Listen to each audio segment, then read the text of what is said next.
Chers membres de Trader Pro, bonjour, je suis heureux de vous retrouver, j'espère que vous allez tous bien, il fait super beau, c'est le week-end, on est dimanche, il fait beau, et je suis heureux de retrouver toute la communauté Trader Pro pour faire le point sur le marché, pour essayer de voir où nous en sommes. Est-ce qu'il va y avoir un crack sur les marchés? Est-ce qu'il va y avoir un rebond? Ou les deux, hein, peut-être qu'on va avoir une poursuite du rebond et un crack après. On va essayer de regarder des choses concrètes pour vraiment déterminer où est-ce que nous en sommes sur les marchés. Je vous rappelle que vous avez la communauté Trader Pro ici qui vous accueille chaleureusement avec tous les membres de la communauté. Vous avez plein de choses intéressantes, des articles que je publie. Je fais même un petit peu de pub à certaines chaînes YouTube. Ici, vous retrouvez un petit peu le cœur, hein, le cœur de la communauté Trader Pro avec tous ses membres, où là, on échange, on débat, on partage nos stratégies sur les marchés, puis on explique surtout, on argumente pourquoi on est haussier, baissier, pourquoi on est les deux, qu'est-ce qu'on souhaite faire sur les marchés, est-ce qu'il faut vendre, acheter, est-ce qu'il faut s'alléger. C'est ici que tout se passe, où on réfléchit ensemble aux stratégies sur les marchés. Vous avez aussi le Twitter, Trader Pro aussi, le Twitter qui est intéressant. Ça vous permet d'avoir des petits messages que je poste, que je pense intéressants, avec des analyses que vous retrouvez. Alors, quand vous avez ce petit message, par exemple, vous retrouvez naturellement l'analyse généralement sur le groupe Facebook Trader Pro plus en détail. Mais ça vous donne des petites idées sur des plans de trading, des choses que je vois. Vous avez aussi quelque chose d'important. On va aller faire un tour. On va commencer la vidéo par ça pour faire un point sur l'analyse fondamentale des marchés, puisque vous savez, je mets à disposition différents fichiers à la communauté. Hein, mais j'adore moi la programmation informatique, tout ce qui est HTML, les scripts Java et tout. Bref, je vous fais des petits outils que moi j'utilise depuis déjà pas mal de temps, qui m'ont permis au fil des années de surveiller les marchés. Donc j'ai vraiment des niveaux de surveillance macroéconomique fondamentale que je surveille avec attention, parce que bien sûr je fais de l'analyse technique, du scalping, vous le savez, hein, ceux qui me suivent en trading live. Je fais des lives aussi, vous avez la chance de pouvoir me suivre en live, et cela gratuitement. Sachez que la communauté de Trader Pro, c'est une communauté à but gratuite, hein. Le but, c'est pas de gagner de l'argent sur votre dos en vous demandant de payer un abonnement. C'est totalement gratos, vous ne payez rien. Que vous soyez dans la communauté, que vous suivez les lives, que vous suivez la chaîne YouTube, le Twitter, on ne vous demandera jamais rien de payer. Alors attention, il y a des gens qui vont peut-être un jour vous réclamer de l'argent. N'allez pas payer, ce serait des arnaqueurs. On en a beaucoup, qu'on bannit généralement. Bref, vous avez ces petits fichiers, moi, qui m'aident énormément et qui vont vous permettre, on va faire le tour ensemble, qui permettent de valider aussi une stratégie. Donc vous avez bien sûr le checklist Trader Pro complet, c'est ce qui me permet d'anticiper les retournements, les grandes phases, les grands cycles des marchés à long terme. Ce fichier de surveillance un petit peu macroéconomique et fondamentale, bien sûr, est lié bien sûr à ce fichier là, où il faut bien sûr aller chercher les informations dans, vous le savez, hein, pour ceux qui sont dans la communauté, le système de surveillance de récession Trader Pro. Vous avez différents pays, vous pouvez filtrer, hein, bien entendu. Alors tous ces logiciels sont mis à jour pour vous. Vous avez tous les indicateurs que je vois, et puis surtout les filtres aussi qui sont importants. Donc moi j'utilise ce tableau, en fin de compte, cet indicateur. Je vais cocher des choses et ça va me donner un risque de crack ou pas sur les marchés, et je vais aller chercher les informations dans ce tableau. Vous avez beaucoup d'informations. On ira faire un petit tour tout à l'heure. On va même le faire maintenant, et puis après on fera l'analyse technique. Par exemple, vous avez sur ce tableau, là on est dans l'indicateur consommation des ménages et ménages. C'est très simple à utiliser. Vous avez le nom de l'indicateur ici qu'on surveille, hein, de la statistique. Vous avez des informations, donc on voit le seuil critique, c'est quand c'est supérieur à 20% par exemple, et au-delà de 20%, ça vous explique, hein, la justification économique, le risque, hein. Donc au-delà de 20%, le coût du crédit devient prohibitif, freinant la consommation, et voilà, c'est une gravité faible. Je pense que je vais l'augmenter à modéré, voire élevé. Voilà, il évolue avec le temps, hein, cet indicateur, avec les marchés. Bien sûr, des indicateurs que j'utilisais dans les années 2000, on est en 2025, voilà, il y a des choses, des seuils qui ont peut-être évolué et tout. Et ensuite, il suffit de cliquer dessus, et là on se retrouve sur la Fred, le site de la Fred, hein, de la banque la banque de Saint-Louis ici. Là, vous voyez que les taux d'intérêt ici sur les cartes de crédit, quand les Américains font des crédits avec leurs cartes, c'était 14,51. Et puis regardez ici, on est monté maintenant à 21,37. Donc ça me donne des indicateurs. Ça veut dire que quand un Américain utilise sa carte de crédit, qu'est-ce qui se passe? Tout simplement, il paye plus cher et donc tout lui coûte plus cher. On sait que l'économie américaine, c'est 70% du PIB, c'est la consommation des consommateurs américains. Donc voilà, ça c'est des choses intéressantes qu'on va regarder. Je vais aller assez vite, je ne veux pas que la vidéo soit trop longue. Je vais vous faire un point marché à servir. Et puis vous avez aussi la fiche d'analyse d'investissement. C'est quelque chose que j'utilise moi pour surveiller les valeurs de qualité sur les marchés. Parce que je vois beaucoup de gens qui achètent des valeurs pourries. Donc là, vous avez tout simplement ce checklist qui va vous permettre d'évaluer une entreprise. Par exemple, alors je l'ai fait simple, je l'ai simplifié pour vous. Moi, j'utilise bien sûr, vous le savez, le screener de mon broker XTB. Le lien est sous cette vidéo pour ceux qui veulent l'utiliser. Et vous avez bien sûr sur le screener XTB le manuel de calibration et de configuration sur le groupe Facebook Trader Pro. Voilà, mais là, ça vous permet déjà, mettez ça, ça va vous permettre d'éviter des erreurs sur les marchés. Par exemple, on voit qu'une croissance des bénéfices, vous allez cocher oui, non, et vous allez cocher des éléments, vous allez vous baser là-dessus. Alors vous allez retrouver ces informations sur des sites internet économiques, que ce soit Boursorama, Yahoo Finance, vous avez Zone Bourse, vous allez chercher, vous prenez à la rigueur, vous faites un copier-coller de ça, ici, et vous mettez le nom de la valeur sur internet, vous refaites une recherche, vous allez trouver ça, et ça va vous donner des indicateurs. Par exemple, est-ce que le ROE est supérieur à 15%? Non. Ok, ici là on va mettre, et vous allez cocher comme ça tous ces ratios, et vous avez aussi des indications qui sont aussi très intéressantes que beaucoup oublient dans le trading. On voit par exemple le dividende, est-ce qu'il est supérieur à 2%? Oui, je vais même rajouter, je pense que je vais faire évoluer ce niveau là, parce que vous verrez en termes de fondamentaux, je n'achète jamais une entreprise qui donne un dividende au-dessus de 7%. Ça veut dire que tout simplement l'entreprise, les cours de valorisation de l'entreprise est en train de s'effondrer. Généralement j'achète entre 5%, c'est très bien, 7%, mais au-dessus de 7%. Par exemple, si vous voyez une entreprise en bourse qui vous verse un rendement de 15%, il y a un problème. Ça veut dire que vous allez être perdant, vous n'allez pas toucher les 15%. Vous allez toucher les 15% de rendement, mais vous allez perdre énormément sur le cours de l'action. Voilà, on voit que des dividendes stables, c'est intéressant. Est-ce qu'elle a un avantage compétitif? On va voir comme Coca-Cola, comme Apple, comme Nvidia. Donc voilà, vous mettez si dans son business plan, elle a un avantage compétitif comparé à d'autres entreprises. Est-ce que le management est de qualité? Ça c'est important, les gens ont tendance à lui, vous mettez oui. Est-ce que le PDG, voilà, c'est un bon patron? Est-ce que c'est intéressant? Est-ce qu'il y a une dilution récente? Par exemple, on voit sur Atos, il y a une dilution récente, vous mettez dilution récente, s'il y a eu révision positive, ça vous avez sur les sites internet. Est-ce que les analystes ont tendance à réviser à la hausse ou non les résultats des entreprises?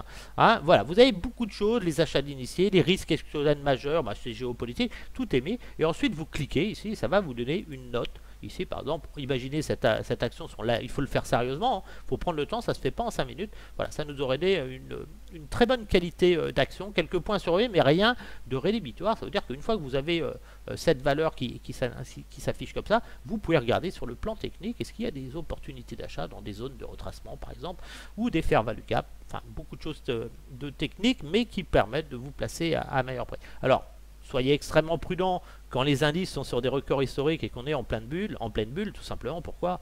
Parce que généralement tout ça c'est très bien quand tout est bien pour le meilleur. L'idéal c'est d'avoir des entreprises avec un score supérieur à 15, de bonne qualité idéalement, même vous pouvez prendre 14, après une grosse correction des marchés. Ça veut dire que quand vous avez eu la grosse baisse des marchés en avril, quand le marché s'est effondré en avril, c'est très intéressant de connaître les valeurs qui avaient un gros score financier. C'est celles qui rebondissent le premier. Par exemple, quand vous avez eu le crack, c'est un micro-crack en avril, vous n'allez pas vous précipiter sur des actions comme Atos, par exemple. Allez acheter Atos, allez acheter, je sais pas moi, du RPA, acheter toutes ces valeurs qui ne font que baisser.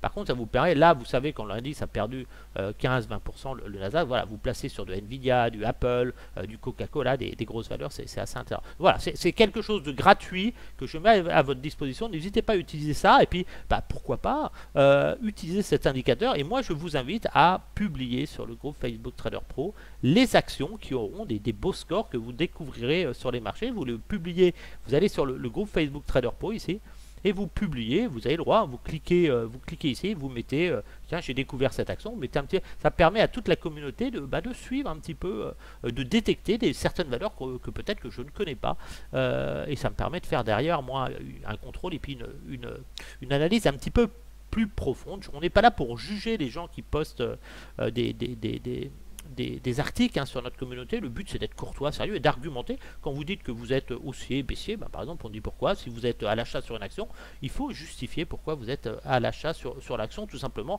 Ce n'est pas le but d'influencer une communauté à acheter ou vendre. La communauté Trader Pro, c'est de partager mon avis. Alors moi je dis ce que je fais quand je suis en live, par exemple je prends des positions, je vous dis je suis à l'achat, à la vente, je fais ça. Par contre dans la communauté Trader Pro, quand je prends des décisions ou que j'écris un article, voilà, je me base sur des faits économiques concrets et j'argumente, j'essaye de justifier pourquoi j'estime que. Ok, donc ça, voilà, c'est un petit plus que vous avez, c'est vraiment pas mal. Le dashboard, voilà, c'est moi tout ça, ça me sert bien sûr à argumenter mon point de vue sur les marchés. Est-ce que les marchés sont très hauts? Est-ce que les marchés sont très bas? Et avec cet indicateur, avec ce tableau de surveillance, ça me permet tout simplement de compléter ce checklist là et de vous dire est-ce que nous sommes dans un marché très, très risqué ou pas. On va le faire ensemble d'ailleurs, ce tableau, vous allez voir. Alors, le checklist complet des signaux de crack, il faut savoir que moi j'aime bien cette phrase parce que c'est la vérité. On me reprochera toujours de vendre un petit peu trop tôt. Je rappelle qu'en août 2021, j'avais vendu les marchés en août 2021, avant le 15 août, je crois, et le marché continue à monter et puis s'effondrer après. Donc attention à ça. J'avais vendu début d'année, à partir de janvier, j'avais commencé à vendre aussi les indices. Voilà, j'avais vendu un petit peu trop tôt et puis on a vu que les marchés se sont effondrés de 20%. Et puis vous verrez qu'aujourd'hui, je commence à vendre. J'ai recommencé à vendre dernièrement, malgré avoir acheté le creux du marché. Je recommande à vendre un petit peu trop tôt. Alors je ne sais pas si je vais me tromper ou pas, mais voilà. Mais je suis des informations macroéconomiques que j'ai qui m'obligent à être extrêmement prudent sur les marchés. Je ne vous cache pas que je ne suis pas à l'achat de long terme sur les marchés, même après le rebond que l'on a eu. On le voit, alors j'ai des raisons de le faire. On va juste prendre cela, les valorisations du SP500 pour voir un petit peu, essayer de mesurer pourquoi je suis prudent sur la hausse des marchés actuellement, hormis bien sûr un indicateur qui ne me trahit jamais. Vous avez deux indicateurs qui ne me trahissent pas, qui m'annoncent une récession à venir sur les marchés actions et surtout américains. Alors bien sûr on a Trump qui a une politique avec les droits de douane qui vient amplifier, qui vient un peu perturber tout ça. Voilà. Mais ça, moi ici, cet indicateur, l'inversion des courbes des taux à 10 3 mois, ça a toujours précédé toutes les récessions. Donc il faut être extrêmement prudent, comme à 10 2 mois. Voilà, c'est des récessions qui sont extrêmement probables. La probabilité de récession de Cleveland, quand on est au-dessus de 0,30, c'est pas 30%, c'est 0,30, c'est divisé par 100. De 0,30, vous avez un risque de récession élevé. Et puis quand on va sur la Fred, vous voyez, vous êtes à 0,84 alors qu'il faudrait être à 0,30. Donc on a un gros risque de récession. Donc tout ça, moi je surveille. C'est ce qui me permet d'écrire mes articles. On a le taux de la Fred aussi. Ça c'est extrêmement intéressant. Les taux d'intérêt. Généralement, ce qui se passe, c'est que avant la récession, ici, on a le marché, il va passer cette droite de tendance. Par contre, je vais faire simple. C'est les bons du Trésor à échéance constante, moins les bons du Trésor à échéance constante à 2 ans. Donc les 10 ans, moins les 2 ans. Et donc quand ça passe sous les zéros, ça annonce toujours une récession. Alors la récession, elle ne se fait pas au moment où vous êtes sous les zéros. Généralement, c'est quand on repasse au-dessus des zéros. Généralement, on a une récession dans les 6 à 12 mois à peu près derrière. On rentre en phase de récession. Il y a un décalage que l'on voit généralement se matérialiser par une hausse du chômage et une chute de la consommation des ménages. Donc ça, c'est assez intéressant. On voit ce phénomène si on prend en max. On voit qu'ici, si on prend la bulle Internet, ici, regardez, avec la bulle Internet, ici, on était en 2000 et on était passé en négatif. Et c'est après qu'on a eu la phase corrective. Un peu comme ici, regardez, quand on est passé en 2007, 2008, moi, ça m'avait alerté ce passage sous les zéros et ça avait déclenché la récession derrière. Là, c'est pareil. Là, on a frôlé, regardez, en 2019, le Covid, on a frôlé un petit peu, on a eu une baisse, mais voilà, ce mouvement est très profond, regardez, ce mouvement là est très profond, c'est une défiance sur les secteurs obligataires, voilà, un peu comme en 1980, c'est ce qui annonce vraiment pour moi qu'on va avoir une très très grosse correction sur le marché, donc on va le voir tout à l'heure, il y a un crack, une récession qui est en train d'arriver aux États-Unis, et ça ne peut finir qu'en crack par rapport au niveau actuel des marchés. On a des choses sur le SP500, on va regarder, c'est intéressant. Alors je vous rappelle, vous pouvez filtrer hein, ce logiciel. Alors il y en a tous les jours, il y a des gens qui me demandent mais où est-ce qu'on a ce logiciel, je le veux. Bah, il suffit tout simplement d'aller sur notre groupe Facebook Trader Pro et puis d'aller dans le fichier. Là vous avez le radar stratégique, vous avez le check-click de crack, l'analyse action, ok, et le Trader Pro, celui-là j'ai pas besoin, c'est le même, c'est le checklist, celui-là je vais le supprimer, celui-là on n'en a plus besoin. C'est l'ancienne version que je supprime ici, ce que je mets à jour. Hein, quand je mets à jour, je recrée un poste à chaque coup. Voilà, donc c'est vraiment les trois fichiers là qui vont être extrêmement intéressants. Je vais remettre la communauté Trader Pro. Tant que ça se lance un petit peu, ça rame un petit peu. Alors on va faire le point sur les indices aussi, hein, sur les rester jusqu'au bout de la vidéo parce que le plus croustillant va être après. Vous avez un calculateur de nombre d'actions qui est aussi extrêmement intéressant. Donc là ça va être, voilà, vous avez le le Trader Pro calculateur pack final, on n'a plus besoin de celui-là. Celui-là je vais le supprimer aussi. Hop, on n'en a plus besoin. Je les ai mis à jour hein, aujourd'hui, tous ces indicateurs, hop, ok. Ça, vous allez les retrouver facilement. Il suffit de cliquer dessus. Alors, quand vous allez cliquer dessus, ça va vous télécharger un fichier .rar. Et dedans, vous avez un fichier HTML. C'est un langage HTML que j'utilise qui est intéressant. Ici, vous avez aussi, bien sûr, les kill zones et d'autres manuels que j'ai mis. Et ce qui est très important, celui-là, il est très très bien, c'est la formation sur le screener financier de mon broker XCB. Je rappelle que vous avez le lien sous cette vidéo pour ceux qui veulent l'utiliser. C'est le meilleur broker du moment. Vous avez un compte rémunéré, vous percevez des intérêts sur vos capitaux, vous pouvez faire du PEA, vous pouvez investir surtout, c'est ce qu'il y a de mieux. Et vous pouvez acheter jusqu'à 100 000 € d'actions sans commission. C'est vraiment le meilleur broker. Personne n'arrive à la hauteur de ce broker qui vous fournit même le document IFU pour faire la déclaration fiscale. Parce qu'on est en déclaration fiscale aujourd'hui, il faut faire la déclaration d'impôt. Bah, moi, je suis très heureux d'être chez ce broker qui me permet d'avoir ce document qui me facilite grandement la vie. Merci à XTB si il nous écoute. Donc voilà, donc on va aller voir maintenant, on va aller faire un checklist, on va revenir. Donc là sur les actions, ça c'est pour les actions, je vous laisserai le télécharger et voir. J'espère que vous allez me publier sur le Facebook Trader Pro des indications, des actions que vous allez trouver. Alors si vous me trouvez des actions entre 19 et 21, je serai extrêmement content. Alors vous avez aussi le système de surveillance Trader Pro, hein, je le disais, vous pouvez filtrer ici. Filtrer selon, voilà, par exemple si je veux la consommation des ménages, je clique, j'arrive sur la consommation des ménages. Vous pouvez filtrer par pays, je suis en train de vous faire toute la surveillance par pays. Par exemple, vous allez aller sur la France, par exemple, sur la France je suis en train de le faire, voilà, vous avez le nombre de faillites des entreprises, vous allez avoir tous ces indicateurs qui vont vous permettre de surveiller au mieux les marchés financiers et surtout de ne plus dire pas n'importe quoi et d'être pris au sérieux par les gens, parce que quand vous direz quelque chose, vous allez voir, on va le faire sur le SP500, sur la consommation des ménages. On a vu les taux de carte au crédit qui avaient flambé ici. On a eu la confiance des consommateurs, des ménages, une baisse persistante. Ça traduit un pessimiste de la consommation des ménages. Ça veut dire que les ménages américains ont du mal, ils s'inquiètent. Si on clique sur cet indicateur, regardez, c'est assez inquiétant pour moi. On ne fait que s'effondrer parce qu'on est sur un plus bas historique. Regardez, la confiance des consommateurs, il est quasiment au même niveau qu'en 1980. Donc tout nous fait croire que le marché va pour le mieux, que tout le monde est heureux aux États-Unis. Mais non, aujourd'hui, les Américains n'ont pas du tout confiance dans l'avenir et ils n'ont pas envie de dépenser de l'argent, même s'ils sont à crédit. Alors, ils ne peuvent peut-être pas. Voilà, vous avez le secteur de l'immobilier aussi, les banques, le marché de l'emploi. Donc, pareil. Alors, on va surveiller sur le marché de l'emploi. Vous avez quelque chose qui est très important. C'est pour moi, les États-Unis sont déjà rentrés en récession, mais c'est cet indicateur, ce seuil dynamique qui est le plus fiable hein, pour moi, qui va me permettre de valider. En fin de compte, il est en retard. Hein. Généralement, quand cet indicateur passe la barre des 0,5, hein, c'est la règle de Sam, vous allez voir, quand cet indicateur passe la barre de 0,5, voilà, on est déjà en récession quand il y est. C'est vraiment ça qui valide. On voit qu'il est très très bas. Si on prend par exemple En 2007, ici, si on prend même 2000, hein, vous voyez ces zones grises ici, c'est quand il est passé sur le seuil de récession. Voilà, à un moment il accélère, et ben, c'était en 2000, ça a créé le crack, et ici, et la récession surtout, et là ça a créé la récession de 2008.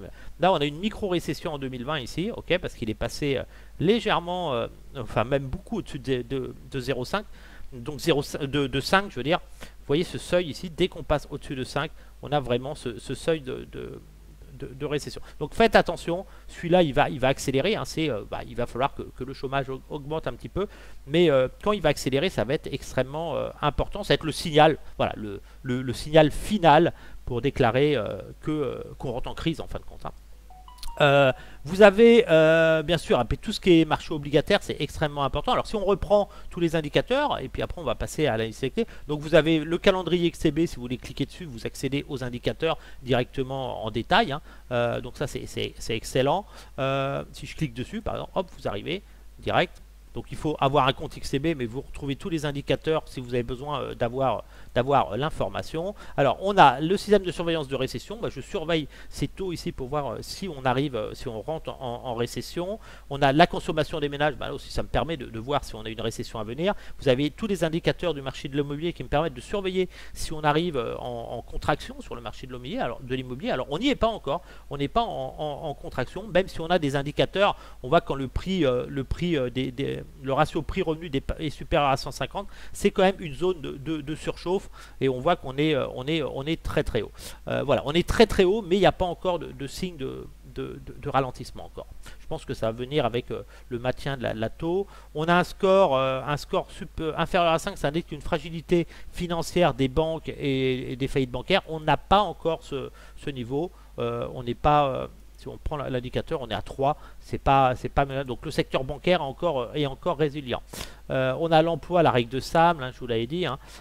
Qu'est-ce qu'on a d'autre? La dette publique aussi, ça c'est important quand la masse monétaire est en train de baisser. On va le voir, on nous le demande dans l'indicateur de crack. Est-ce que la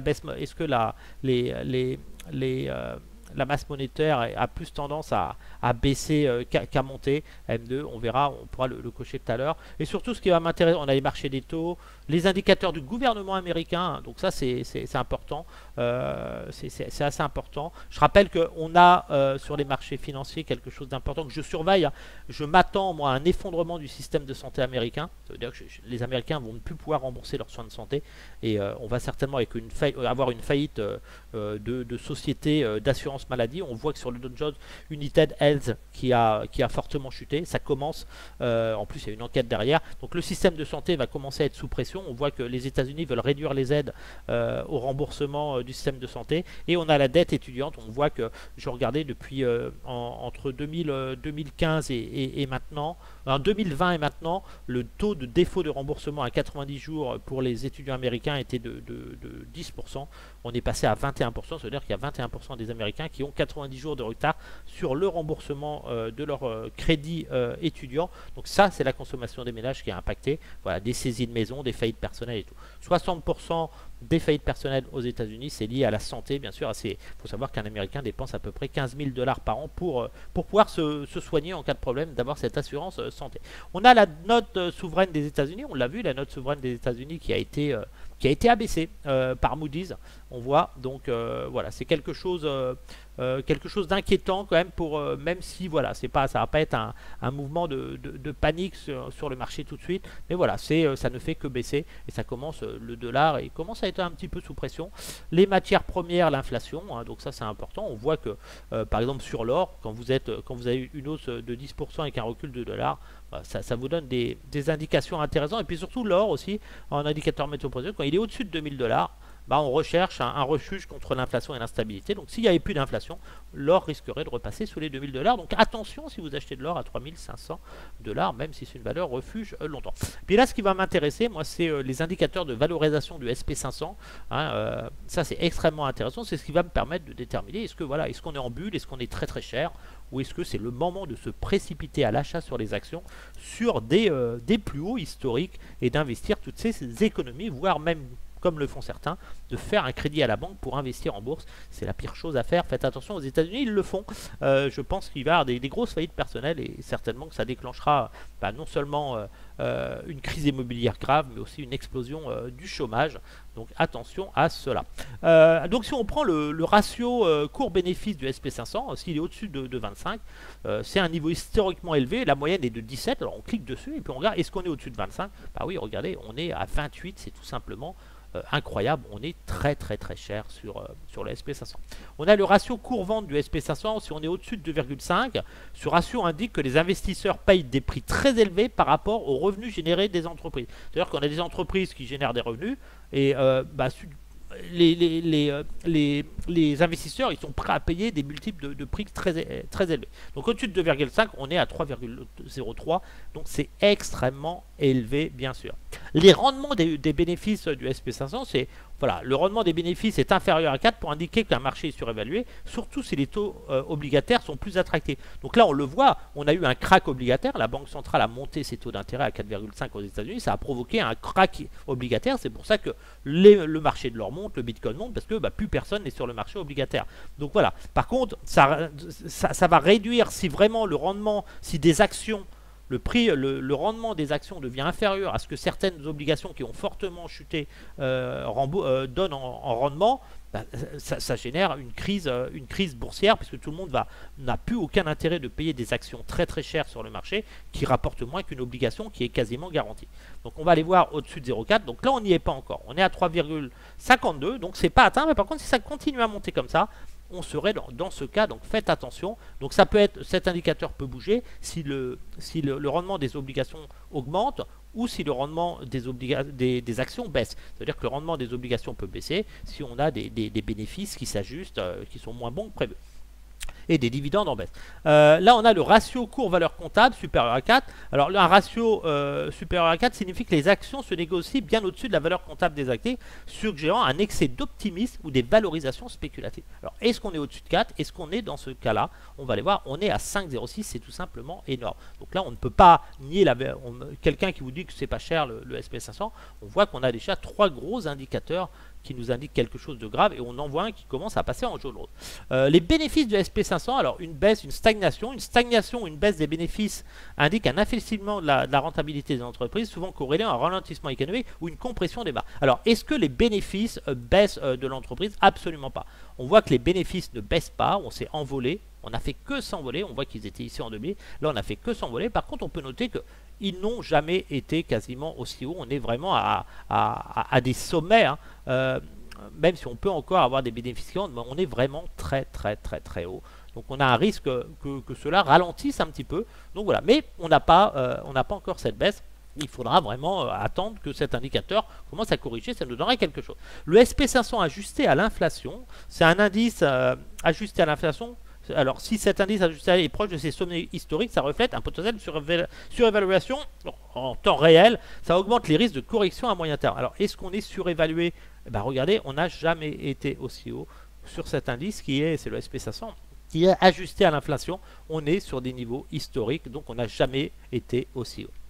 Alors historiquement, si cet indicateur, le ratio cours-bénéfice de Shiller, est au-dessus de 30, ça précède souvent des bulles. On a toujours eu des bulles qui ont été générées quand il était au-dessus de 30. Donc si on est au-dessus de 30, vous avez beaucoup de chances d'être sur une bulle sur le SP500. Est-ce qu'on est au-dessus de 30? Bah oui, regardez, on est au-dessus de 36. Donc on peut considérer quelqu'un qui nous dit que nous ne sommes pas en bulle, voilà, ça veut dire qu'il contredit cet indicateur, ce ratio cours-bénéfice de Shiller, qui est quand même quelque chose d'assez fiable dans l'histoire. Voilà, c'est des indicateurs économiques, c'est quand même du sérieux. On a le Buffett indicateur aussi, qui est corrélé à des excès de valorisation historique. Alors le Buffett indicateur, s'il est au-dessus de 150, généralement, c'est qu'on est surévalué et qu'il est temps de sortir du marché et qu'il faut arrêter d'acheter à tout va, tout et n'importe quoi.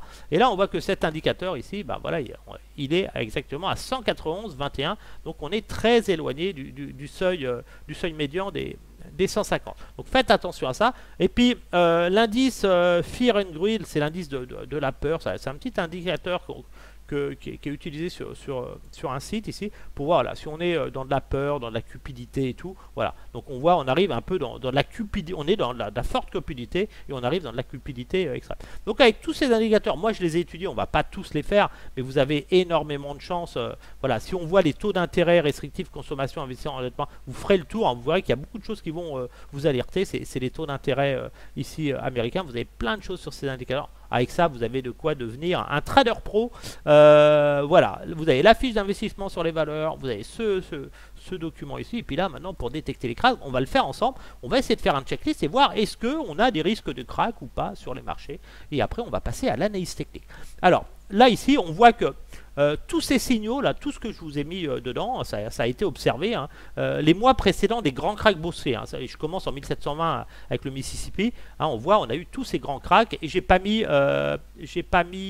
non, si on a tous les grands cracks. Voilà, j'ai vraiment pris les. Voilà. Donc cette checklist, elle est faite pour anticiper. Ça veut dire quand les gens vous disent, mais non, on n'est pas en crack, ça va monter. Bah, ça vous permet de vous ramener un petit peu à la raison et de vous dire, ah ouais, mais quand même, voilà. Alors, on a un indicateur appelé le VIX, l'indice de la peur sur le SP500. Montre que les indicateurs deviennent nerveux. Donc quand cet indice monte fortement, cela peut annoncer un gros problème. Alors, il ne faut pas qu'il soit en hausse tout de suite, c'est qu'il ait eu des grands mouvements haussiers. Okay, et le VIX, on l'a vu, si on prend l'analyse technique du VIX, on sait que ce VIX, dernièrement, il a pris un pic haussier, il a bondi énormément. Donc ça, je le sais, j'ai déjà étudié tout ça, vous pourrez revérifier tout ça dans ces indicateurs, mais vous verrez qu'il a augmenté rapidement sur le marché dernièrement quand on a eu la baisse en avril. Donc c'est un signe, qu'il faut tenir en compte. Il n'a pas besoin, même s'il a monté et qu'il est redescendu, ce qu'il faut c'est voir des excès, des mouvements forts sur cet indice qui seraient survenus dernièrement.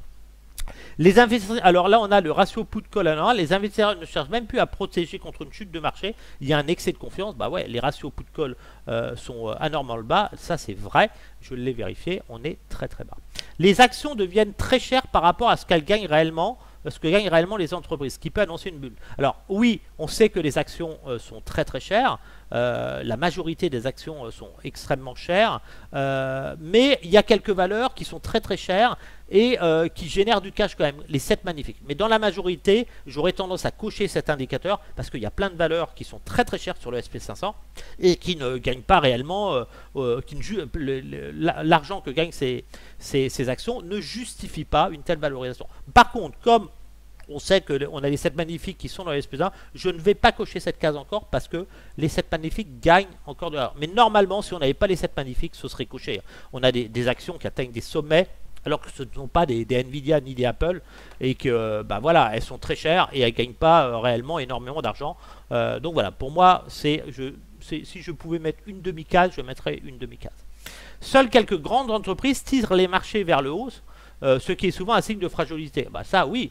On voit la faible participation de nombreuses valeurs. On a beaucoup de valeurs qui s'effondrent sur le marché. On a vu sur le CAC 40, on avait quoi? On avait les valeurs du luxe qui avaient porté le CAC, mais sur le SP500 et les valeurs technologiques, bah, c'est les 7 magnifiques. On voit que ça représente à peu près 30% de l'indice. Donc oui, ça c'est clair, c'est quelques valeurs qui font booster les indices, alors qu'on a beaucoup de valeurs qui ne cessent de s'effondrer derrière. Même si les marchés montent, certains outils montrent qu'en coulisses, ça commence à se détériorer. Alors je vous ai mis, c'est des divergences techniques. Il y a le MACD, le RSI, alors tous ne sont pas en divergence encore. Par contre, moi, sur le plan technique, oui, je valide de mon côté. Je vois des indications qui m'indiquent que, attention, là, on commence à arriver sur des niveaux où il faut être extrêmement prudent. Il y a beaucoup trop de paris risqués à court terme, comme si tout le monde croyait que ça ne pouvait que monter. Bah là, on voit que sur le marché boursier, les gens achètent, il n'y a même plus de correction. On a pris 30% en un mois, tout le monde achète avec du levier. Donc oui, tout à fait. Et sur les options, c'est pareil. Donc là, c'est extrêmement inquiétant. Les investisseurs empruntent de plus en plus cher pour acheter des actions, ce qui augmente fortement le risque. Bah oui, tout simplement, on le voit. Hein. Moi, je vais voir sur des chaînes YouTube, je vois des traders qui tradent avec des positions de 1 lot alors qu'ils n'ont pas les capitaux pour trader avec de telles sommes. Je rappelle que moi, je suis sur du 0,01 lot, même si j'ai des plus petits capitaux, mais jamais pour trader avec un lot, il faudrait 1 million d'euros de capital. Et je vois que des gens qui ont 100 000 euros, 50 000 euros, 10 000 euros tradent avec un lot. Donc oui, beaucoup trop d'exposition au levier, beaucoup de levier sur le marché. On a l'euphorie collective. Alors les gens pensent que les règles du passé ne s'appliquent plus et que ça ne peut plus jamais descendre.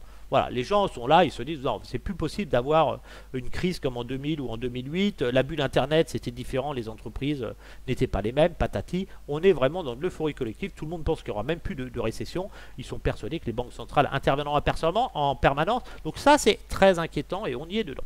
Des millions de petits investisseurs arrivent en bourse pendant que c'est facile de gagner, pensant que c'est facile de gagner sans risque. Bah là, tout à fait, on est dans le FOMO, on le voit hein, sur les chaînes YouTube. On voit des gens qui n'étaient pas du tout dans la bourse, qui sont arrivés à la bourse après le Covid, qui sont arrivés l'année dernière et tout, et qui du jour au lendemain gagnent des sommes hallucinantes sur le marché en levier avec des profs fermes. Ils sont persuadés d'être des super traders et de comprendre les marchés et l'analyse fondamentale, technique, et donc tout le monde gagne sur les marchés. Vous voyez, moi je discutais l'autre jour avec un ami qui s'est mis en bourse, hein, que j'avais formé il y a longtemps. Il s'est mis, voilà, il a plein de collègues qui se mettent aussi à la bourse, qui ne connaissaient rien de la bourse il y a un an et qui se mettent à trader, à investir leur argent. Certains ont débouclé un livret A, un PEA, un plan épargne logement pour investir en bourse parce qu'ils sont persuadés d'être gagnants à tous les coups. Donc attention, ça c'est vrai. Une seule idée est à la mode et justifie à elle seule toutes les hausses énormes du marché, même si elle n'est pas rentable. Alors ça c'est vrai, un narratif simpliste dominant. On a l'IA actuellement, l'IA c'est l'IA, donc tout doit monter, donc ça c'est tout à fait vrai. Alors on a les gourous boursiers médiatiques. On voit que des soi-disant experts qui deviennent célèbres en donnant des conseils simples, magiques, souvent sans fondement. Alors là on voit toutes les chaînes de youtubeurs, traders qui vivent à Dubaï, en Thaïlande, qui vous annoncent des gains astronomiques, qui s'affichent avec des Rolex, des Ferrari, des voitures de luxe dans des appartements de luxe. On voit ça partout et qui vous vendent des formations, une fortune pour gagner de l'argent. En fin de compte, ils gagnent plus souvent de l'argent avec les formations qu'ils vendent que avec le trading qu'ils font. D'ailleurs, ils sont très très peu à montrer leur trading en live et on voit que des positions qui sont, c'est des screens de téléphone portable. On ne sait même pas si c'est des comptes réels, démos ou quoi que ce soit, si c'est des comptes propres firmes, voilà, bref. Voilà, beaucoup de ces gourous, vous verrez souvent, les gourous sont souvent sur les propres firmes. Pourquoi ils sont sur les propres firmes? Parce que sur les comptes courants, ils n'ont pas l'argent pour avoir un compte propre. Déjà, ils n'ont pas le cash pour avoir un compte propre. Et bien souvent, ils perdent souvent. Donc, il faut mieux être sur des propres firmes. Comme ça, quand vous cramez un compte, vous n'êtes pas ruiné. Alors que si vous êtes sur un compte réel, quand vous cramez votre compte, c'est terminé. Votre chaîne YouTube, vous l'éteignez, il n'y a plus personne. Ok? Donc voilà, les propres firmes, ça permet aux gourous boursiers du trading d'être toujours présents, même quand ils ont cramé un compte, ils sont encore là, ils vont vous montrer un nouveau compte et dire qu'ils sont toujours gagnants et tout. Donc soyez extrêmement prudents quand vous voyez que beaucoup de gourous de la finance naissent sur les marchés et deviennent extrêmement prospères. Beaucoup d'entreprises qui gagnent peu d'argent se mettent en bourse pour profiter de la folie du moment. Alors oui, on a vu beaucoup d'entreprises, il y a eu des IPO, hein, des entreprises qui ont été introduites en bourse et qui sont arrivées et qui gagnent beaucoup d'argent. Alors je mettrai pareil une demi-case ici parce qu'on sent que ça ralentit, on sent qu'il y a des entreprises qui sont en train de retarder leur positionnement sur le marché parce que ils sentent que le vent est en train de tourner, c'est peut-être pas le bon moment, ils hésitent, mais voilà. Mais il y en a eu beaucoup, donc pour moi on aurait tendance à cocher une demi-case. Hein. Même les mauvaises nouvelles ne font plus baisser le marché car tout le monde est en mode euphorie. Alors ça c'est totalement vrai puisque on le voit, hein, les gens le disent, hein, mauvaise nouvelle, bonne nouvelle, hein, bad news is good news sur le marché. Donc ça c'est totalement vrai, le marché ignore les mauvaises nouvelles, on est euphorie, on met tout de côté. On a vu le PIB des États-Unis qui est passé négatif dernièrement, tout le monde s'en fout. On a vu la consommation des ménages, le sentiment des consommateurs des ménages américains qui s'effondre, qui est au plus bas depuis 1980, tout le monde s'en fout. On a vu les taux d'intérêt qui sont à 4,5 qui restent élevés et on a vu surtout, ce qui est très inquiétant, le taux de crédit des cartes bancaires aux États-Unis qui inquiète puisqu'on est passé à 21%. On a la dette 36 000 milliards de dollars aux États-Unis qui est astronomique. On a le secteur de la santé américain qui est en train de s'effondrer. Je rappelle que United Health, c'est une entreprise d'assurance maladie qui a perdu 60% en bourse, je crois, dernièrement, qui s'est effondrée, qui a des problèmes judiciaires maintenant. C'est une grosse capitalisation de l'indice Dow Jones. Si cette entreprise venait à faire faillite, à couler, c'est tous les Américains, une grosse 55, je crois que c'est 55 millions d'Américains qui ne seraient plus couverts. Enfin bref, c'est des hôpitaux qui ne seraient plus remboursés, ce serait une cata. Donc oui, ça, on le coche sans aucune hésitation. Certains prix montent très vite, sans logique, très souvent juste basé sur l'émotion et l'espoir. Alors on a vu, on a vraiment une hausse parabolique. Regardez, on est en pleine bulle, comme vous voyez les indices, c'est une hausse, on est monté à la verticale sur des actions surtout. Donc là, oui, bien sûr, on est vraiment dans ce cas très précis. Maintenant, on va regarder un petit peu le côté économie réelle et le crédit. Qu'est-ce qui se passe sur ce secteur? La courbe des taux inversés, on l'a vu tout à l'heure, hein, je vous l'avais montré sur le dashboard Trader Pro, la courbe des taux qui était inversée. On l'a vu tout à l'heure, cette taux que je vous disais, voilà, quand elle est passée, on prend celle-ci, vous voyez, quand elle est passée, on l'avait regardé ensemble au début de la vidéo, voilà, elle a été inversée ici, et là elle repasse positive. Donc ça, généralement, c'est un gros signe de récession à venir, donc ça c'est sûr et certain, on l'a. Ça montre que les gens pensent qu'il y aura bientôt une crise, et oui, ça, vous pouvez le cocher, c'est validé par notre dashboard macroéconomique. Il y a moins d'argent qui circule dans l'économie, cela que ça freine l'activité. Alors ça c'est oui et non, on sent que la Banque centrale, je mettrai une demi-case, parce que la Banque centrale est en train d'essayer de réduire la masse monétaire, hein, en montant ses taux, tout ça, ils détruisent de la monnaie, mais il reste encore beaucoup de liquidités sur les marchés. Alors, de plus en plus de gens n'arrivent pas à rembourser leurs prêts auto, crédits auto bancaires. Alors ça, ce serait pareil, c'est une demi-case, mais oui, les taux, parce que ça arrive, c'est en train de se mettre en place. On voit la dette étudiant, il y a des étudiants qui n'arrivent plus, il y a 21% des étudiants qui ont pris des retards de remboursement à 90 jours sur leurs prêts étudiants, et on voit il y a beaucoup d'Américains, je pense, de par le fait que les taux d'intérêt sont à 21%, vont commencer à avoir du mal à rembourser leur crédit. Donc ce serait une demi-case, mais je ne vais pas le mettre parce que c'est pas vraiment acté dans le taux. Les banques prêtent moins car elles ont peur que les gens ne remboursent pas leur crédit, elles préfèrent ne rien risquer. Alors on le voit, nous en France beaucoup plus, on voit sur les crédits immobiliers et tout, on sent que ça commence à, ce serait une demi-case. Donc entre cette demi-case et cette demi-case, je vais cocher cette hausse qui pour moi est inévitable. Il y a des défauts de crédit qui arrivent, on le voit, les défauts de cartes de crédit aux États-Unis. On aurait un dashboard qui mettrait défauts de carte de crédit, on va voir. Macroéconomique, on va aller voir sur les consommations des ménages. Tac, défaut de carte de crédit, on a certainement quelque chose qui va nous permettre de voir ça. Dette américain, confiance, commande bien, crédit à la consommation, baisse des crédits à la consommation peut indiquer un ralentissement. Tiens, est-ce que la baisse des crédits à la consommation, est-ce qu'on a eu une baisse des crédits à la consommation? On voit que c'est très bas, regardez. Donc il y a très peu de crédits. On était si on grossit ici, on voit qu'on a eu un pic ici, 140 milliards, on voit qu'on est quasiment, on est très bas. Donc là, voilà, on voit que les crédits à la consommation, oui, ça baisse. Qu'est-ce qu'on a d'autre? Commande de biens, défaut sur les prêts. Un défaut sur les prêts à la consommation supérieur à 3. On est à 3,8. Donc oui, regardez, on est à 3,8. Voilà, on voit qu'on commence à avoir des défauts sur les prêts à la consommation. On est à 3,8 et ça le met bien ici, ce niveau. Tac, taux de défaut, voilà, supérieur à 3, c'est un signal d'alerte sur la fragilité financière des ménages. Cette hausse indique que plus d'Américains ne parviennent plus à rembourser leur crédit, souvent conséquence d'une inflation basse, le coût du crédit élevé, ralentissement. Donc on est typiquement dedans. Ça a précédé la crise de 2008-2020 et là on l'a vraiment ici, taux de défaillance, on voit hein, le taux de défaillance de prêt ici. Donc c'est normal hein, puisqu'on avait des taux à 21%, on a vu qu'ils étaient passés à 21%. Et puis aussi ce qui est très inquiétant, c'est le taux d'épargne des ménages américains. On voit que si on prend le taux d'épargne des ménages américains, il ne fait que descendre depuis 1975, il n'y a plus d'épargne ici. On a vu ce pic avec le Covid, et puis là, regardez, on est à 3,9, ils n'ont quasiment plus d'épargne. Ça veut dire que les Américains n'ont plus d'argent de côté, donc c'est extrêmement compliqué pour eux. Donc oui, augmentation des défauts de crédit, on va le mettre. Les taux d'intérêt augmentent, donc on emprunte plus cher pour tout le monde. Donc oui, on a vu la hausse des taux d'intérêt, on est à 4,5 aux États-Unis. Oui, les taux se sont envolés, on était proche des zéros, les Américains ont monté les taux, donc oui, ça c'est coché. Les gens sont inquiets pour les et préfèrent ne plus trop dépenser. Alors ça, on l'a vu tout à l'heure sur, si vous en souvenez, le sentiment de confiance des consommateurs américains. Hein, on le voit, commande bien durable, confiance des consommateurs américains, une baisse indice, un pessimisme croissance, ceux-là anticipent souvent une baisse à la consommation. Donc on voit ce sentiment des consommateurs qui est au plus bas, regardez, qui s'est littéralement effondré. Donc oui, on voit que les Américains ont peur, c'est la chute de la confiance des consommateurs, ils ont peur, ils ne veulent pas emprunter. On a des entreprises qui gagnent moins car leurs coûts montent et leurs ventes baissent.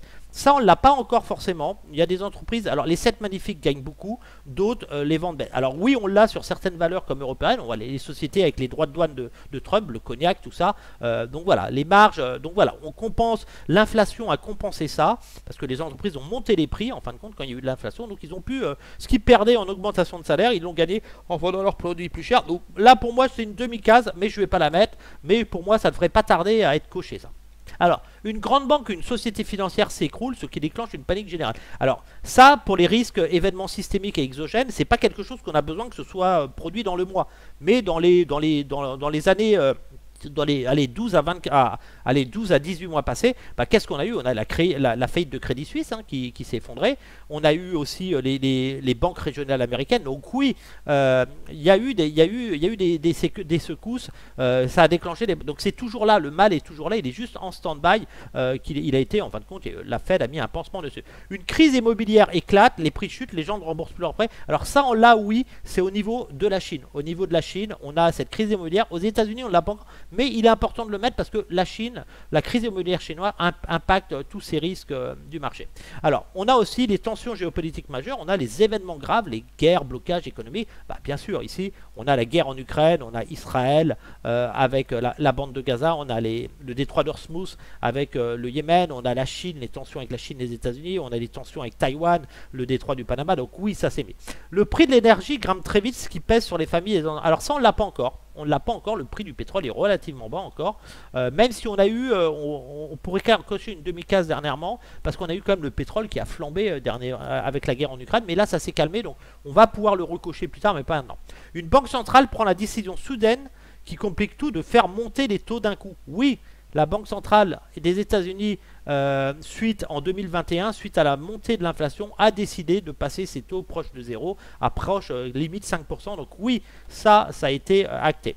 On a la dette, un pays qui n'arrive pas à payer ses dettes, ce qui inquiète les investisseurs dans le monde entier. Bah, on le voit, alors il peut payer ses dettes. Quand je dis n'arrive pas à payer, c'est difficulté sur la dette. On a le triple A des États-Unis, on a la France qui n'arrive pas qui est très endetté. Il y a beaucoup de pays très endettés. Donc oui, on a une crise de la dette souveraine dans de nombreux pays. C'est mondialisé, ce n'est pas lié qu'à un pays, c'est à beaucoup de pays. Et on a la politique monétaire qui est piégée. La Banque centrale ne peuvent plus baisser les taux sans aggraver l'inflation. C'est où on en est actuellement avec les droits de Trump, les hauts douanes. L'inflation reste élevée, même si elle baisse. Si la récession arrive, la Banque centrale va devoir baisser ses taux, mais dans ce cas, ça ferait monter l'inflation. L'inflation reste encore au-dessus de 2%. Ça veut dire que la Banque centrale ne peut pas baisser ses taux, même s'il y a une récession. Donc on est sur un risque critique. Les conditions historiques d'un crack sont réunies ici. Vous avez, on est à 16 sur 20 sur les conditions réelles d'un crack. Donc c'est énorme. Je rappelle que déjà quand on dépasse les 12 ça fait beaucoup. Hein. Donc vous pouvez aussi télécharger ce PDF ici. Vous avez la possibilité de télécharger le PDF. Ça vous fait un petit rapport que vous pouvez mettre tous les mois, suivre ça. Je ferai évoluer quelques petits indicateurs, on verra, mais voilà. Ça vous permet d'avoir ça et de vous dire, voilà, ok, c'est peut-être pas le bon moment, on va peut-être attendre que ça se calme ici, c'est peut-être pas le bon moment d'acheter des actions long terme en ce moment. Alors voilà, tous ces petits indicateurs, tout ça c'est gratos, le dashboard, tous ces indicateurs sont entièrement gratos. Maintenant ce que je fais, je vais vous inviter à venir faire un tour avec moi sur l'analyse technique, le marché. On va aller voir ce qu'il y a moyen de faire sur les marchés financiers, parce que vous savez, moi je suis l'économie, c'est ma passion, hein, l'économie des fondamentaux, mais je fais aussi du trading pour compte propre, sur un compte propre, je gère mes investissements, donc ça m'intéresse énormément. On va aller voir tout de suite le portefeuille Trader Pro. Alors, le portefeuille Trader Pro, ça c'est on est sur mon portefeuille, on est sur un compte réel bien sûr. Sur le mois, j'ai fait 641 € sur le mois. J'ai des positions latentes, perdantes actuellement. Je suis en vente sur certains indices, je commence à vendre sur les records historiques. Voilà, c'est le trading que j'ai fait. Généralement, j'ai fait ça en live avec vous. Hein, c'est les positions que je prends en live avec vous. On voit que la semaine dernière, cette semaine, ah bah oui, c'était cette semaine ici, ça commence le lundi. Le lundi au 18, on va mettre, voilà, on a gagné 249,56 €. Je rappelle que j'essaye de gagner 1% du portefeuille. On est sur un portefeuille de 5000 € ici.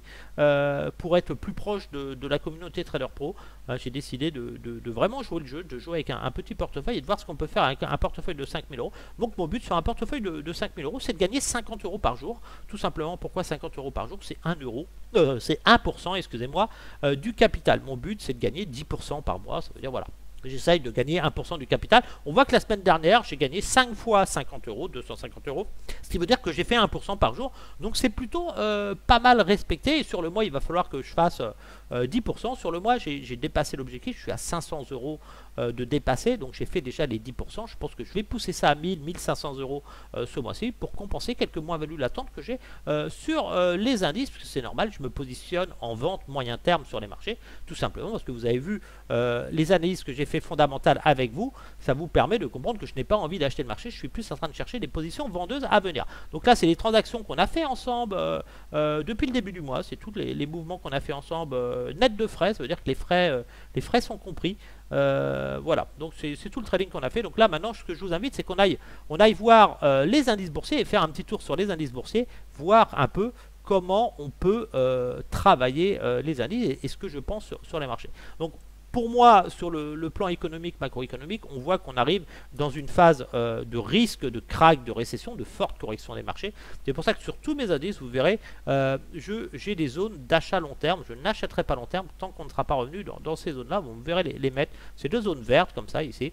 Ces zones ici techniques qui sont intéressantes pour moi. Alors après, chacun fait ce qu'il veut. Moi, c'est ce que j'utilise en trading. Alors, j'utilise beaucoup de choses. J'utilise aussi d'autres indicateurs techniques et tout. Mais je reste simple. Voilà, c'est vraiment pour vous montrer un petit peu que voilà, je n'achète pas n'importe quoi, n'importe où.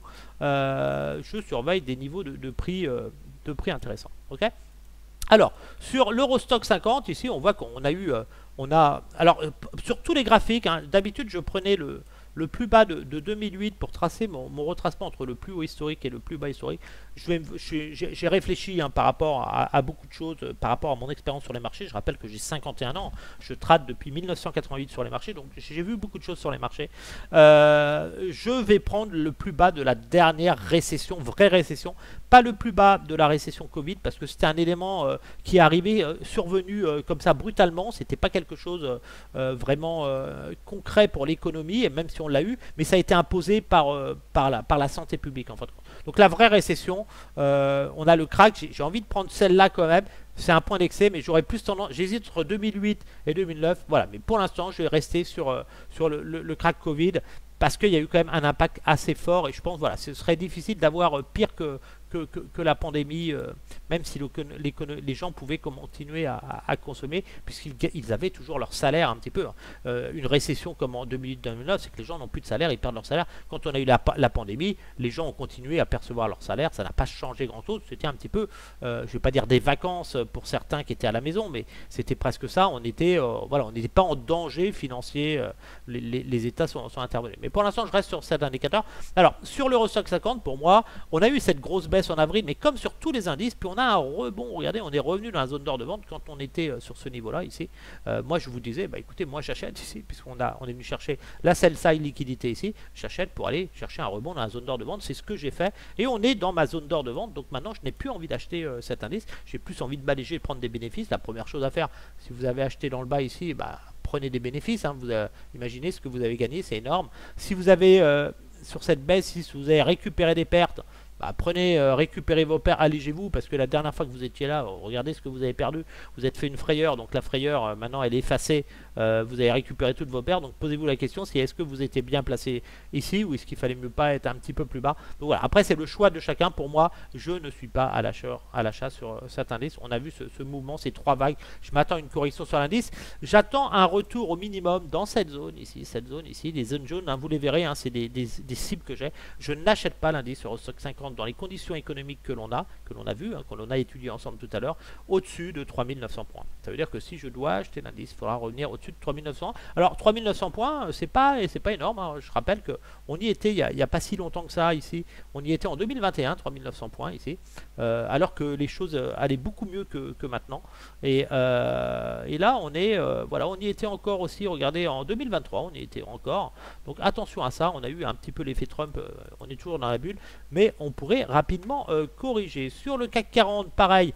Je suis revenu dans ma zone de vente sur le CAC 40. On voit, je m'attends à un mouvement correctif un petit peu de la sorte. On voit qu'on avait un canal haussier ici qui est en train de casser par le bas. On rentre en range de renversement. Donc sur le CAC 40, pareil, mon alerte est placée ici 5900 points. Je n'achète pas long terme. Je achète long terme dans cette zone-là, mais je n'achète pas long terme au-dessus des 6000 points, tout simplement. Et je m'attends à un retour à 6400 points sur l'indice CAC 40.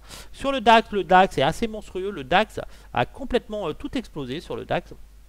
Le DAX s'envole, il revient en haut du canal. Par contre, je suis assez prudent, le mois n'est pas terminé. On voit cette bougie verte qui donne l'impression de pouvoir partir. Je m'attends à une correction et on ne serait pas surpris d'avoir une bougie rouge aussi sur le DAX. De toute façon, même si l'indice monte, je ne suis pas sur des niveaux d'achat. Pour l'instant, mon niveau d'achat long terme a juste progressé. Je passe à 16 000 points sur l'indice DAX. Il faudra une correction à 16 000 points. Donc moi, je m'attends à un moment une correction et un retour dans cette zone ici qui évoluera avec le temps. Mais pour l'instant, je cherche, voilà, je pense qu'on aura une grosse correction. Pas d'achat de toute façon sur le court terme, vous verrez, hein, sur des achats qui cassent des plus hauts comme ça. Bah voilà, si je devais revenir à l'achat sur le DAX, ce serait vraiment faire un achat technique dans cette zone ici. J'attendrai une correction tout simplement pour faire un achat technique, tenter un rebond, mais je pense qu'on risquerait plus d'avoir ce mouvement-là. Donc voilà. Sur le Dow Jones, attention avec le secteur de la santé, le Dow Jones, on a vu un gros mouvement, on est dans une phase corrective, hein. On voit l'Europe résiste, mais on voit que le Dow Jones, il est en train de plier. Donc sur le Dow Jones, je ne suis pas acheteur de l'indice. Au-dessus de 31 000 ici, 600 points, 31 700 points, je m'attends à une correction, même si on peut monter, je m'attends à un retour dans cette zone ici de l'indice où je passerai à l'achat. Donc par rapport au prix actuel du marché, regardez, ça vous fait quand même une baisse de 25% et on pourrait même aller plus bas, mais déjà attention, n'achetez pas ici, si vous attendez des prix un petit peu plus raisonnables pour moi. L'Eurostock, le Standard & Poor's, pareil, on a eu un gros rebond ici, on a un canal haussier sur l'Eurostock, le SP500, je veux dire, excusez-moi, je vais chercher des niveaux plus bas. Par contre, je vais juste me positionner sur ce niveau-là dans un premier temps. La dernière récession ici. Donc voilà, mon niveau d'achat sur cet indice serait vraiment aller chercher ce niveau de prix là, ici, ce niveau là. Donc je ne suis pas pressé d'acheter cet indice, je vais être extrêmement prudent.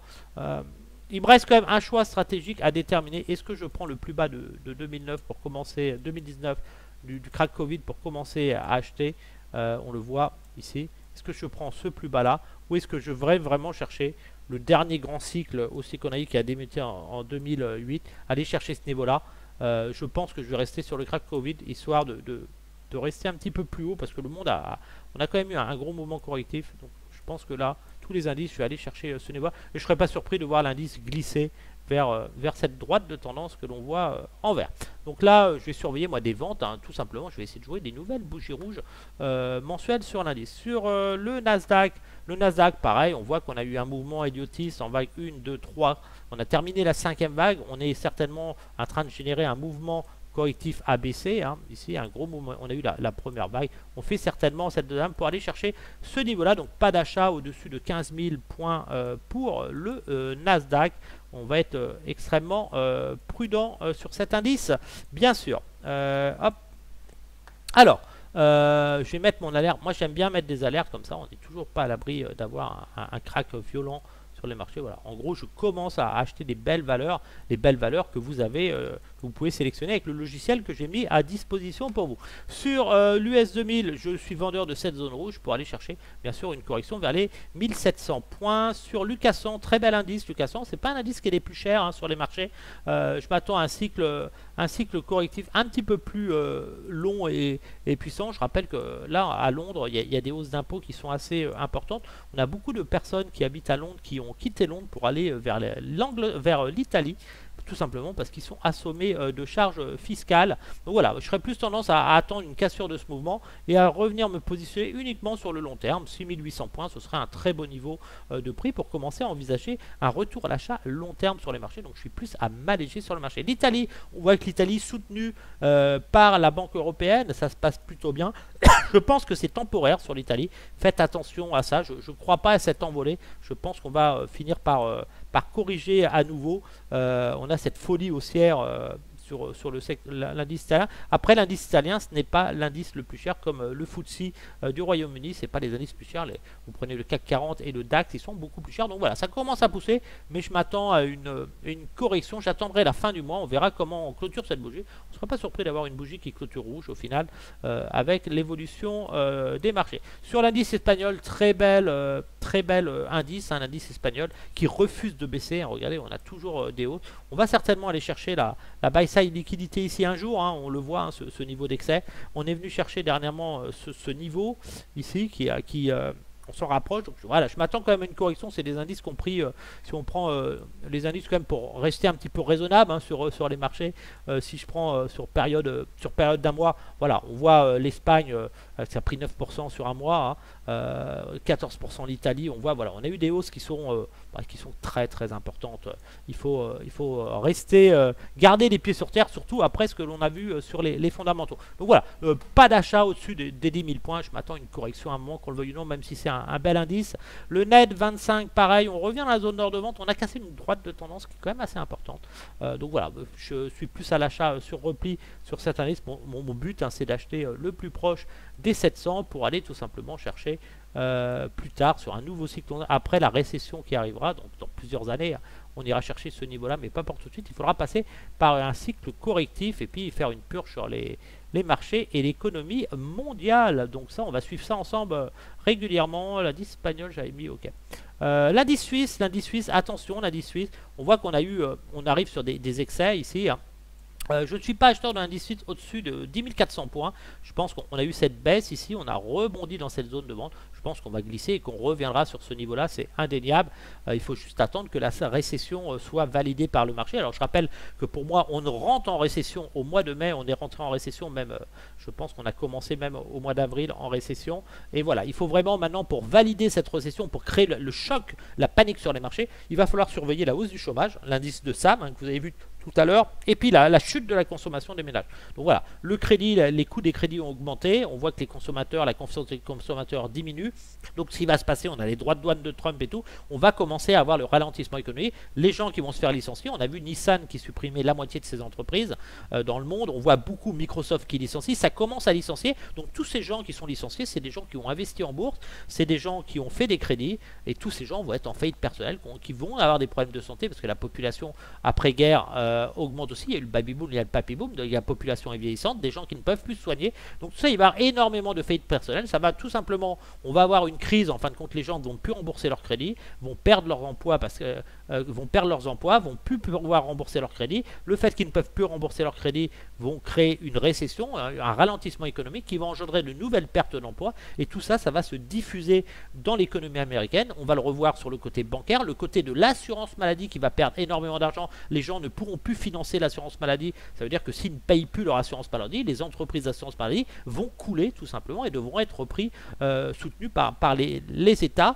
Et puis derrière, vous avez bien sûr la construction, le marché de la construction qui va commencer à licencier, les boîtes de construction vont licencier, et bien sûr ça débouchera sur une crise immobilière, et certainement qu'on verra que des sociétés d'assurance américaines ont fraudé, qu'il y a eu des produits toxiques dans les comptes de ces entreprises, et sur le marché de l'immobilier, je ne serais pas surpris d'avoir encore des subprimes, vous verrez, et on aura une crise financière et monétaire cette fois-ci, on aura une grosse purge, un gros sell-off sur les marchés, ça va être inévitable. Voilà, la question c'est comment cette fois-ci on s'en sort, puisqu'on voit que les États sont très endettés, le quoi qu'il en coûte maintenant ça sera difficile pour la France par exemple, donc attention, on va voir tout ce qui va se passer. Donc la Suisse, pas d'achat au-dessus de 10 400 points, même si ça peut monter, moi je laisse monter à court terme les indices restent encore aussi, on n'a pas de signaux de vente. Par contre à moyen terme on est dans les excès, moi je vais chercher des shorts, des corrections dans les mois à venir. Le Brésil pareil, le Brésil on voit qu'il s'accroche à la hausse, une économie qui est assez particulière en termes de politique et tout.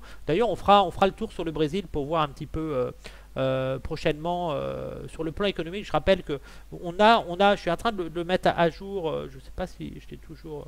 Non, j'ai fermé ma fenêtre sur nos tableaux de bord de surveillance macro. On a le Brésil. Pour l'instant, ça reste haussier sur le Brésil. Mais voilà, je m'attends quand même à un retour. À un moment, on aura une correction quand les marchés vont, la bulle va éclater. Hein.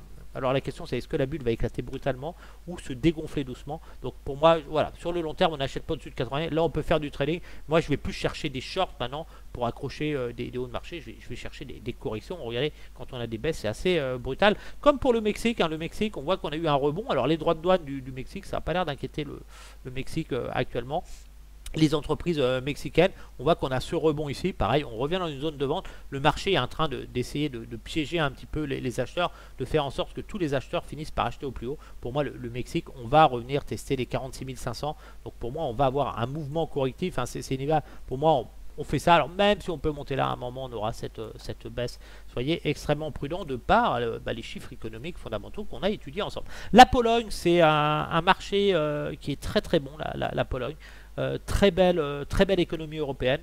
Alors attention, très belle économie européenne. On a une élection actuellement en Pologne, mais très belle économie européenne qui va certainement aller chercher ce niveau de liquidité ici. Alors attention, très belle économie européenne, mais très très proche de l'Ukraine et de la guerre et de la Russie aussi. Et puis surtout, c'est un pays qui est très très aidé par l'Union européenne, donc qui vit grâce aux dettes de l'Union européenne. Donc je ne serais pas surpris d'avoir un petit pic et d'avoir un mouvement correctif derrière, mais voilà, c'est un indice qui reste quand même extrêmement solide. On voit, il n'y a pas eu d'impact puissant. Voilà, une correction sur les 2075 points si on avait un crack sur les marchés. Je ne serais pas surpris quand même d'avoir ce phénomène-là en fonction de l'évolution de la guerre en Ukraine et de la récession américaine. Voilà, d'avoir un peu souvent on vienne chercher la liquidité et qu'on commence à recevoir une tête à épaule ici pour venir se stabiliser dans cette zone ici avant de pouvoir dans les années futures aller chercher ce niveau-là. Je serais plus à surveiller ça. Je vois pas comment ça peut tenir les marchés dans la configuration actuelle. L'indice autrichien, pareil, on voit que cet indice, vous pouvez cliquer hein, sur les indices si vous ne savez pas ce que c'est que ces indices, que je ne dise pas de bêtises dans la bourse de Vienne. Ouais, c'est ça, c'est l'indice autrichien, je voulais être sûr. Pareil, on a eu le rebond, un rebond de folie ici, donc attention, c'est vrai qu'on a tendance à se dire ouais, que ça peut monter ici avec l'Allemagne, je pense la proximité de l'Allemagne, des investissements de l'Allemagne, on a l'impression que ça...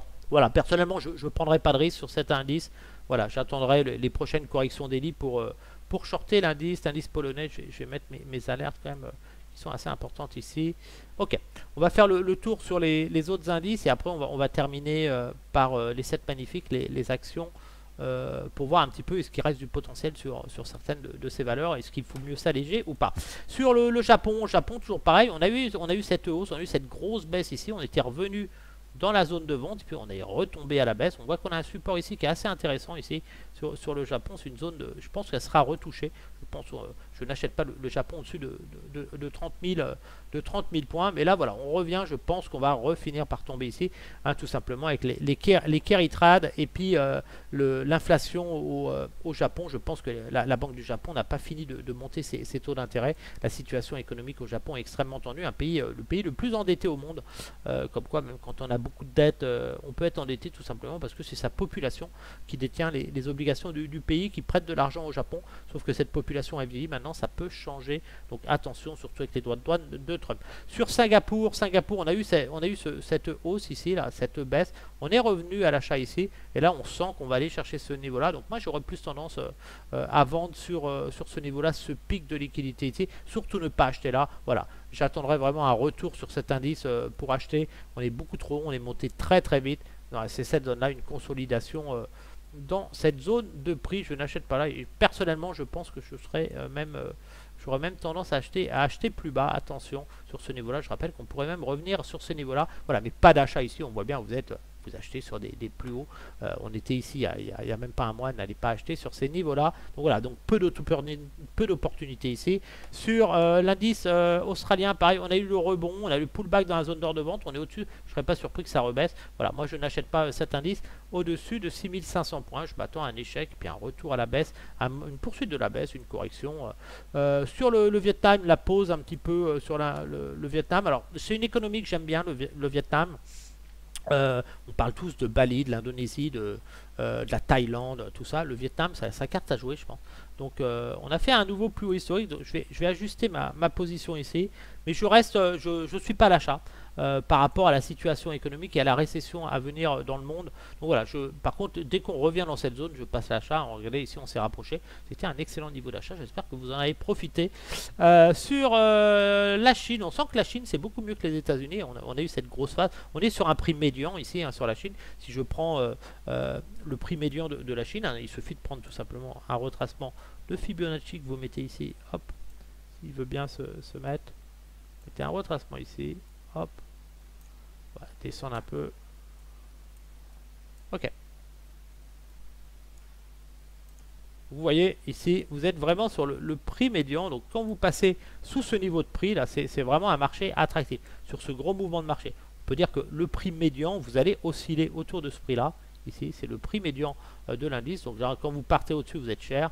Quand vous passez en dessous, vous êtes plus bradé. Donc attention quand même, parce qu'on voit que ce prix médian, il est ici. Hein. On est vraiment à un prix de neutralité sur cette puissance économique qui est en train de grossir petit à petit et puis de prendre de court les États-Unis. Voilà. Donc pour cet indice, on voit que je reste à l'achat de cette zone-là. Pourquoi pas avoir une accélération ici? On va voir ce qui va se passer avec Trump, la Chine, mais je pense que Trump a plus son épingle à tirer que les États-Unis. Ici, on a un mouvement, une vague, deux vagues. On est dans le dernier mouvement. Pour l'instant, j'avais un achat ici qui a été effectué. Moi, j'ai acheté sur mon portefeuille swing. Je cherche à aller ici. Mes stop wins sont mis. Donc voilà. Donc attention, c'est la dernière vague. Hein, vous avez eu ce mouvement ici. Je n'irai pas me positionner maintenant puisqu'on est très éloigné de la zone d'or de vente. Mais voilà, je pense que l'indice reste assez résistant pour peut-être, c'est le scénario que je favorise sur l'indice technologique chinois. Donc voilà, c'est pour ça qu'il y a des actions comme du Alibaba qui monte et tout. Et c'est pareil sur cet indice, sauf que là on a fait une hausse, on a trois vagues. Je pense qu'on va plus corriger sur Hong Kong à cause du marché de l'immobilier. Voilà pour les indices. On va aller voir les 7 magnifiques. Microsoft, on va aller un petit peu plus vite. Sur Microsoft, attention, on a eu une correction assez poussée sur Microsoft. La zone d'achat sur Microsoft était ici, hein, la zone idéale. Hein, ici, vous arrivez dans une zone au-dessus de la zone d'or d'achat. Pour moi, c'est de l'excès. Si vous avez acheté dans cette zone verte ici, bah, ce que je vous recommande, c'est de récupérer votre capital et de conserver uniquement vos bénéfices à l'achat. Nvidia, pareil, la zone d'achat sur Nvidia était ici. On a eu le rebond ici. On revient tester le haut de la zone d'or de vente. Donc là, bah, si vous avez acheté ici, prenez des bénéfices en récupérant votre capital pour vous préserver d'un risque correctif. Apple, c'est un peu la même chose. L'achat sur Apple était dans cette zone-là. On est en train de revenir dans la zone nord de vente. Ça peut pousser encore ici. Mais pensez à vous alléger. N'achetez jamais dans les zones rouges. Alphabet, un rebond sur Alphabet à 145 prend la direction des 173. Je n'achète pas au-dessus des 173. Attention, le risque c'est d'avoir une correction derrière. Donc restez prudent sur cette valeur. Si vous revenez au-dessus de 173, il faut s'alléger naturellement de la valeur en récupérant son capital. Amazon a rebondi sur le bas de la zone d'or des 161. Regardez, vous rentrez dans la zone d'or de vente, donc ça peut encore s'accrocher. Mais vous êtes dans une zone où il faut récupérer son capital et ne conserver que les bénéfices, tout simplement, pour avoir des actions avec un prix de revient de 0 €. C'est comme si vous n'avez jamais payé ces actions. Meta, attention, mais Meta revient dans la zone d'or de vente, mais on n'a pas touché la zone d'or d'achat, donc je m'attends à une correction un petit peu plus poussée, un retour vers les 414. Tesla, attention, les ventes de Tesla ne cessent de s'effondrer. Tesla, tout le monde parle des robots Optimus de Tesla, mais bon, voilà, c'est pas les seuls à faire des robots et pas les seuls à faire des voitures électriques. Tesla, ça vit des subventions américaines plus que de ce que gagne l'entreprise en vendant des voitures. Donc attention, pour moi, on fait un pullback technique dans cette zone-là. Donc très bien, j'avais acheté à 200, sous 226, j'avais acheté le pic ici, c'était des achats. Par contre, on vient de toucher les 350. Un conseil que je vous donne, ceux qui ont acheté là, bah, récupérez votre bénéfice au minimum, prenez des gains, récupérez au minimum votre capital, soldez toutes vos valeurs. Ceux qui veulent viser des plus hauts historiques, bah, tout simplement, si vous avez mis 10 000 € ici, imaginez, si vous avez mis 10 000 € ici, vous êtes arrivé, vous avez fait 54%, ça veut dire que vous avez 15 000 ici. Ce que je vous recommande, c'est récupérer vos 10 000 €, vous mettez ça de côté sur un livret A en attente, et puis vous achetez 5 000 € d'actions Tesla à 351. Ça sera des actions gratuites que vous n'aurez jamais payées sur le long terme. Si ça s'envole, tant mieux. Si ça rebaisse, vous pourrez toujours revenir avec vos 10 000 euros dans cette zone-là. Donc faites attention à ça. AMD rebond technique dans cette zone. Voilà, je ne suis pas très optimiste sur AMD comme sur les marchés, vous le savez. Je m'attends plus à une correction. Je ne serais pas surpris de voir AMD faire ce mouvement-là. Netflix, très très cher. Netflix, on n'a toujours pas de mouvement correctif sur Netflix.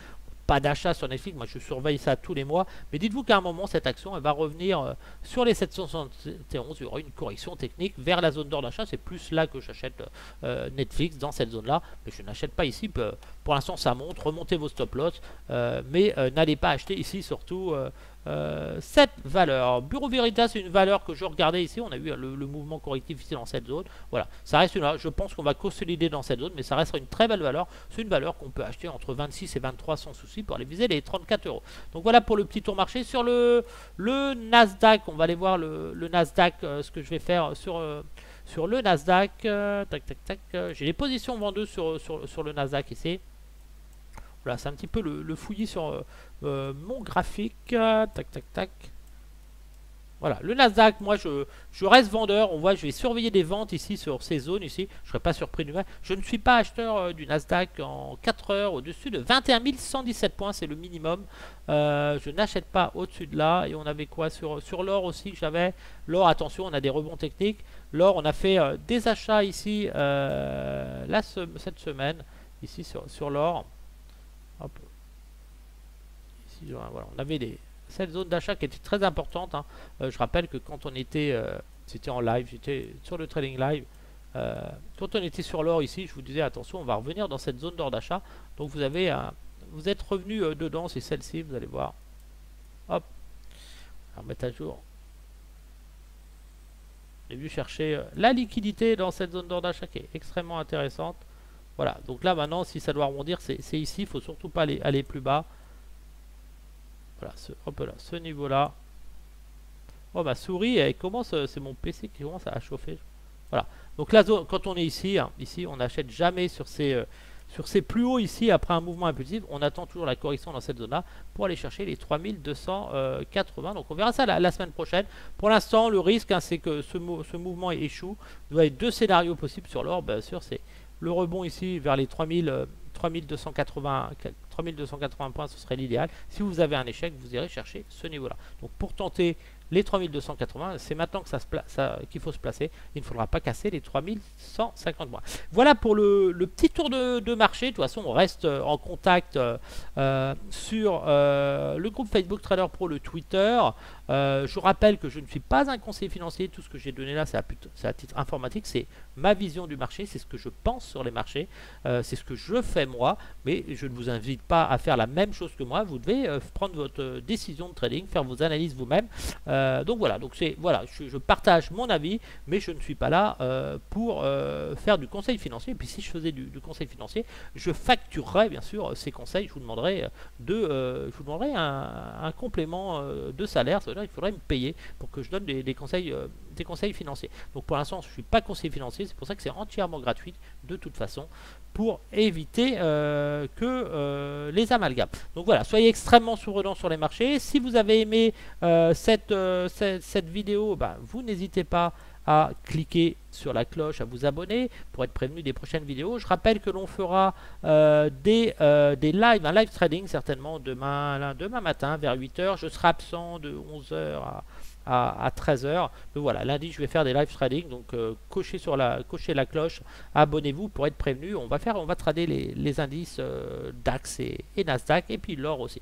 Sur ce, je vous souhaite à tous une excellente journée, une bonne fin de journée, parce qu'on arrive déjà, il est déjà 17 h 30. J'espère que la vidéo n'a pas été longue, et je vous dis à bientôt.